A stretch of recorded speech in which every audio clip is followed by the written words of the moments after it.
ढा दी और अल्हम्दुलिल्लाह अब आप और हम मिलकर इन चीज़ों को ठीक करते हैं। जनाब सूबाई वज़ीर excise and taxation Sindh Mukesh Kumar Chawla की हदायत पर महकमा एक्साइज एंड टैक्सेशन सिंध के रोड चेकिंग मुहिम जारी है। तो जनाब ये रोड मुहिम चेकिंग क्या कर रही है, कैसे कर रही है, किस तरह कर रही है और इसका फ़ायदा क्या है, इसका नुकसान क्या है, ये आप तक मैं ज़रूर आज पहुंचाऊंगा और ये भी बताऊंगा कि पूरे सिंध में 27 अक्टूबर तक क्या किस तरह और क्या चीज़ें की गई, उसके बारे में मैं आपको इत्तला दूंगा, आपको बाखबर करूंगा और सिर्फ ये नहीं बल्कि बहुत कुछ बताऊंगा कि कहाँ कहाँ कितने कितने जुर्माने किए गए और उसके बाद फिर आखिर में वो तजर्बा जो मेरे साथ हुआ, जो मैंने इस प्रोग्राम को करने की थानी कि नहीं जनाब ये प्रोग्राम होना चाहिए और आप तक ये इन्फॉर्मेशन ज़रूर पहुंचनी चाहिए और जो गाड़ियां ड्राइव कर रहे होते वो ज़रूर आज सुनिएगा क्योंकि ये आपके बड़े काम का प्रोग्राम है। हमेशा मेरी कोशिश की कि मैंने आपके लिए वो प्रोग्राम तरतीब दिए कि जिसमें जब गाड़ी ड्राइव कर रहे हो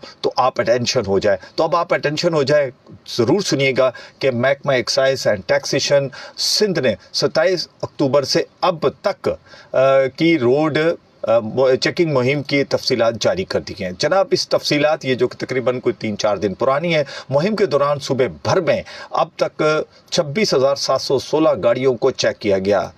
समझ रहे हैं जनाब, 26,716 जो व्हीकल्स हैं उनको चेक किया गया और चेक करने के बाद जो पूरी डिटेल्स है वो जुर्माने और दीगर जो हुए हैं, जुर्माने समेत मोटर व्हीकल रजिस्ट्रेशन टैक्स की मद में 1,57,57,997 रुपये वसूल किए गए। तर्जमान के मुताबिक ये जो तर्जमान ने हम तक पहुंचाई खबर हम आप तक पहुंचा रहे हैं। कराची डिवीज़न में यानी कि सिर्फ कराची की बात करें जो शहर बहुत बड़ा है और जिसमें तकरीबन 3-3.5 करोड़ की आबादी के लगभग है, जिसमें गाड़ियों का एक इज़्दिहाम होता है, जिसको कंट्रोल करने के लिए सिंध पुलिस FM की जो टीम है हमारी वो भी आपके साथ हमेशा कोई ना कोई चीज़ इन्फॉर्मेशन देती रहती है। इसके अलावा सिंध पुलिस की ट्रैफिक की टीम भी आपके साथ, जैसे कि आपको पता है ई टिकटिंग भी शुरू हो चुकी है। तो इसी तरह एक्साइज डिपार्टमेंट के जो जारी करदा एक्साइज एंड टैक्सेशन डिपार्टमेंट उसके मुताबिक कराची डिवीज़न में 9,146 गाड़ियाँ यानी कि 9,146 व्हीकल्स चेक की गई, जबकि 55,59,183 रुपये MVR टैक्स वसूल किया गया। इसके अलावा हैदराबाद डिवीज़न में 6,289 यानी कि 6,289 व्हीकल्स यानी कि गाड़ियां चेक की गई, जुर्माने समेत 29,32,398 रुपये टैक्स वसूल किया गया। यह हैदराबाद है। सक्कर डिवीज़न में 1,999 गाड़ियां चेक, जुर्माने समेत 5,65,280 रुपये टैक्स वसूल किया गया। इसके अलावा लाड़काना डिवीज़न की अगर हम बात करते हैं तो 2,836 गाड़ियां, जबकि जुर्माने समेत 25,19,763 रुपये टैक्स वसूल किया गया। तो जनाब इसके साथ साथ अगर मैं बात करूं मीरपुर ख़ास डिवीज़न की तो मैं उसमें 3,526 गाड़ियाँ यानी कि व्हीकल और चेक हुई। इसमें जुर्माने समेत 15,51,375 रुपये टैक्स वसूल किया गया। टैक्स का मतलब है ये तमाम गवर्नमेंट के पास जा रहा है। जनाब शहीद बेनज़ीर आबाद की अगर हम बात करते हैं तो 2,923 गाड़ियां चेक की, जुर्माने इसमें हुए जनाब तकरीबन 26,29,998 रुपये टैक्स इसका वसूल किया गया जो जुर्माने, और इसके अलावा टैक्स भी आ गया गवर्नमेंट के पास। महकमा एक्साइज एंड टैक्सेशंस की चेकिंग पर जो मेरा तजर्बा है वो थोड़ा सा मैं आपके साथ शेयर करूंगा और उसके बाद आपकी कॉल्स भी लूँगा कि जनाब अगर आप गाड़ी ड्राइव कर रहे हैं तो जनाब आप अब जो मैं बात करने वाला हूँ ये बड़ी अहम है। इससे पहले हम ये देखते थे कि पंजाब में ये सिलसिला चल रहा है, लेकिन अब ये डिजिटलाइज सिस्टम यहाँ पर भी है और ये डिजिटलाइज सिस्टम आपको और हमें बहुत सारे जो लेंथी काम है उससे भी बचाता है। तो जनाब मैं यहाँ पर बताना चाहूँगा कि महकमा एक्साइज एंड टैक्सेशन की कल की जो एक वाक़या हुआ कि मैं अपने दफ्तर से निकला हूँ और एक मीटिंग थी, वो करके जब हम माई कराची पे जैसे इंटर होते हैं तो हमें वहां पर मेरी गाड़ी को रोका गया, ड्राइवर ने गाड़ी रोक दी क्योंकि हम जाहिर सी बात है कानून की बात करते, कानून की पासदारी की बात करते।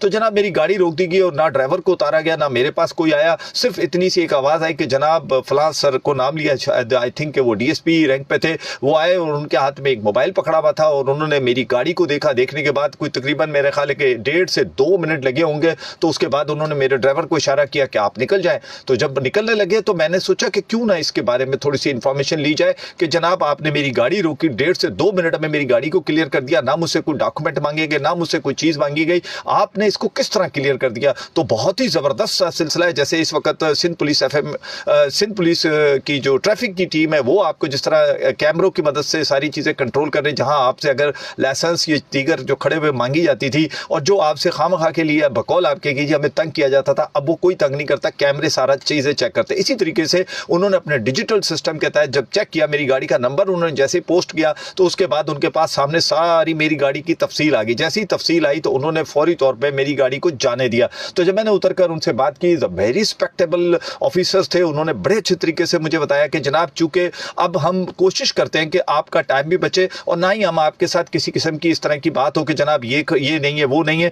तमाम चीज़ें हमने जैसे ही चेक की तो पता चला कि आपकी गाड़ी का टैक्स भी भरा हुआ है, आपका अपडेट है, यानी कि करंट सारी चीज़ें ओके हैं। तो ओके होने का मतलब ये हुआ, और उसमें जब गाड़ी का अगर उनको थोड़ा शकूक शुबात होते तो वो गाड़ी खड़ी थी। इस तरह की तकरीबन वहाँ पर कोई 2 से 3 गाड़ियाँ खड़ी हुई थी जिसको वो पैरेलल चेक कर रहे थे। यकीन करें ये बहुत ही ज़बरदस्त लगा मुझे, और मैं इस बात से बहुत मुझे खुशी हुई कि कम अज़ कम हमारे सिंध में हुकूमत सिंध के कई सारे ऐसे महकमा हैं कि जो बेहतरीन काम कर रहे हैं। उसमें अब मैं समझता हूँ कि महकमा एक्साइज एंड टैक्सेशन को भी ज़रूर अप्रिशिएट करना चाहिए कि बजाय आप खड़े हों, क्यों लगा के खड़े हुए और जनाब आपको लाइनें लगाई जा रही हैं, आपसे एक पेपर चेक किया जा रहा है, दूसरा पेपर चेक किया जा रहा है, लेकिन आप पेपर पे पेपर चेक करा रहे हैं और पता चलता है कि जनाब ये भी खामी निकल कर आ गई, ये भी निकल आ गई। लेकिन अब आपका टाइम बिल्कुल वेस्ट नहीं किया जाता। जैसे ही देखते हैं कि आपकी गाड़ी ओके है तो जनाब फिर आप आगे बढ़िए, अपने घर चाहिए, कोई टेंशन लेने की ज़रूरत नहीं है।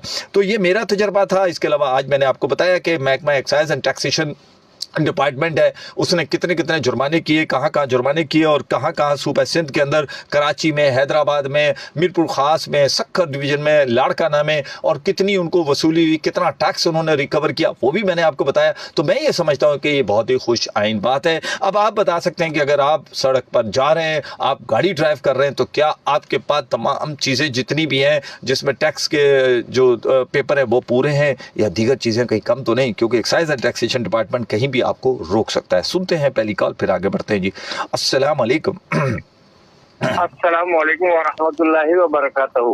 वालेकुम सलाम रहमतुल्लाह। जनाब शकील भाई, मैं मोहम्मद करार खान मुंतसिरुल मिजाज नागन चरमी से बात कर रहा हूँ। जी करार साहब, आपका प्रोग्राम 3 साल से हम सुनते हुए आ रहे हैं, और ये प्रोग्राम उरूज पे इसलिए पहुंचा है कि आपने बेलोस हो गए इस पे काम किया, और जब आदमी कोई काम करता है तो उसकी मेहनत जरूर लाती है।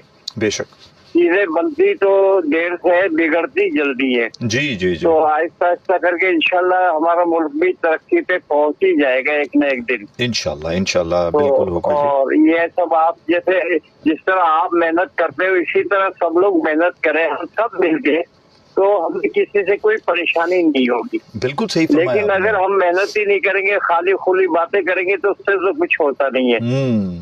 आप रोजाना आप कहने को 1 घंटे के लिए आते हैं, लेकिन ये 1 घंटा जो है 100 घंटों के बराबर है। ये बस जनाब, ये आप इसकी मिसाल ऐसे है कि एक आदमी था, जी जी, उसके 100 बेटे थे, जी जी, और एक आदमी था उसका 1 बेटा है। जी जी।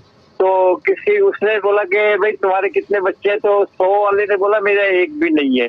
अच्छा। और जिसके 1 बेटा था उससे पूछा गया, बेटा भाई तुम्हारे कितने बच्चे हैं, तो बोला मेरे 100 बच्चे। बोला नजर तो एक ही आता है 100 का है। बोला लेकिन वो 100 जो है, एक बच्चा मेरे 100 बच्चों की तरह बात मानता है मेरी। क्या बात है सर, क्या तो इसी तरह हम अपने मुल्क को सब अच्छी बातें करें और खैर ख्वाही करें तो सब अच्छा होगा। और हम चूंकि चुनाव में पड़े रहेंगे तो हम पीछे ही रह जाएंगे, कुछ भी नहीं होगा। क्या बात है। और जहाँ तक मेरी आवाज जा रही है, सब बहन भाइयों को अस्सलाम वालेकुम।